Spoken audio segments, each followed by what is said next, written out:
আপনার কথা বলেন আপনাদের মধ্যে ইমাম আপনার তো অনেক সম্মান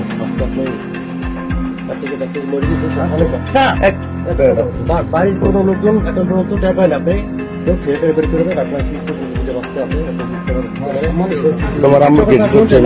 আপনারা পুরো পিক তোমার আম্মুর গাড়ি কেউ নাই এদিকে ফলো করো যতদিনে বাঁচবো আপনারা এটি কি করলেন ওইগুলো বাড়ি কোন জায়গায়? কোন মন্দির ইমাম ভাই? আমাকে বদরপুরে দেবে আমাকে এই মেয়ের সাথে ধরা গেছে। তার দুটো বাচ্চা বাচ্চা আছে, এই যে দুটা বাচ্চা রাইখা এই মহিলা এই কাজ করছে। স্বামী থাকে বিদেশে।